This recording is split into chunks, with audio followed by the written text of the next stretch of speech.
also has it has really good infographic templates. Highly recommend it if you're doing infographics as well. So as soon as it loads, you come here into the search and search for infographics.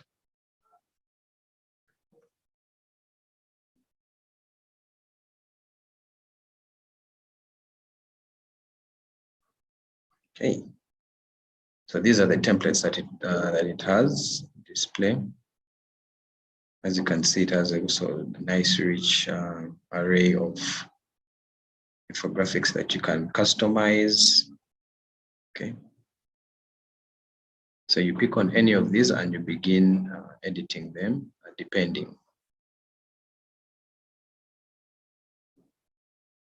Okay. I pick this.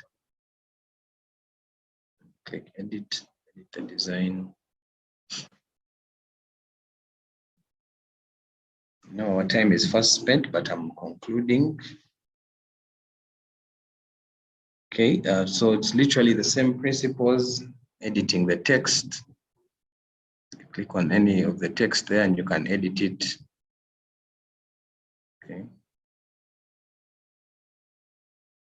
Say cyber harassment. Of course, you can edit the size. Size is edited from here, and reduce the size from here. The color of the text there. You can also edit the color to your preferred one. Okay, so I'm going to just show quickly. If you want to add a photo, where do you add it from? Your photos, you get to come here to photo, upload. Okay, you upload your images from there. Then elements. Elements are the different icons that you can add into here. Want a shape. Okay.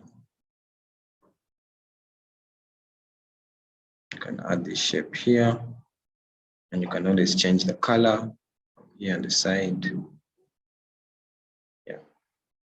Then text, if you want to add your own plain text other than the one I've been editing, come and click on add text and place it somewhere.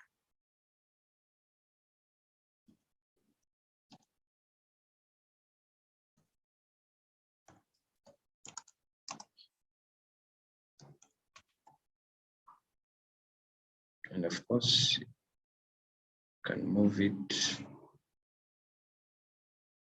where you place it in the design so that it doesn't distract what is going on. Yeah, so basically the rest of the functionality is similar. Majorly the difference is it's just having a variety of different tools of different templates that each can offer you. So I would encourage each one of us to find and explore each of these tools so that you always have a good backup of where you can get different layouts for templates for each of the infographics that you intend to design. Here, when you're done making your changes to download, you come here, download the top right corner. It will give you options to download this infographic. As an image, then you begin to download. Yeah.